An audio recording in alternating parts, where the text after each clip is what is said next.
Libya পূর্বাঞ্চলে Brega উপকূলে উদ্ধার হওয়া ২০টি লাশের সবাই বাংলাদেশি বলে আশঙ্কা করেছেন স্থানীয় রেড ক্রিসেন্ট।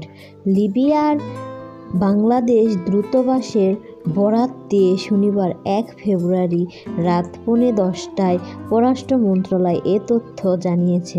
দূতাবাস জানিয়েছে, লাশগুলো পচন ধরায় নাগরিকত্ব শনাক্ত করা যায়নি।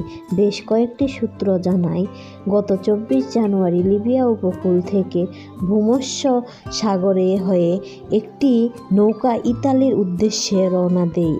ওই নৌকায় অনেক বাংলাদেশি নাগরিক ছিলেন। নৌকাটি ডুবে গিয়ে লাশ ভেসে আসছে লিবিয়া উপকূলে।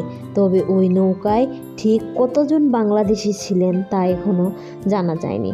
পররাষ্ট্র মন্ত্রণালয় জানায়, লিবিয়ার পূর্বাঞ্চলে ভূমধ্য সাগরের উপকূলবর্তী ব্রেগা তীর থেকে ৪০ কিলোমিটার দূরে লাশগুলো ভেসে ওঠে। লিবিয়ার রেড ক্রিসেন্ট ময়নাতদন্তে বাংলাদেশি আশঙ্কা করেই কোনো তথ্য প্রমাণ পায়নি।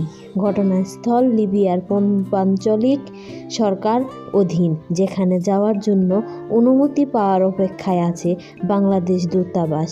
এর আগে গত ৩০ জানুয়ারি লিবিয়ার বাংলাদেশে দূতাবাস এক বিজ্ঞপ্তিতে জানিয়েছেন, অত্যন্ত দুঃখের সঙ্গে জানানো যাচ্ছে যে লিবিয়ার পূর্বাঞ্চলে ভূমধ্য সাগরের উপকূলবর্তী ব্রেগা তীরে বেশ কয়েকজন অধিবাসীর লাশ উদ্ধার করা হয়েছে বলে বাংলাদেশের দূতাবাস বিভিন্ন সূত্রে জানতে পেরেছে।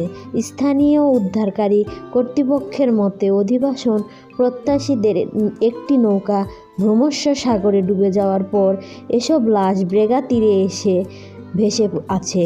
উদ্ধারকৃত লাশগুলোর মধ্যে বাংলাদেশি নাগরিক থাকার আশঙ্কার কথা বিভিন্ন সূত্রে জানা গেলেও এ বিষয়ে বাংলাদেশের দূতাবাস এখনও নিশ্চিত হতে পারেনি। তবে বিস্তারিত তথ্য সংগ্রহের জন্য দূতাবাস স্থানীয় কর্তৃপক্ষ সহ সংশ্লিষ্ট সবার সঙ্গে ঘনিষ্ঠভাবে যোগাযোগ রক্ষা করেছেন।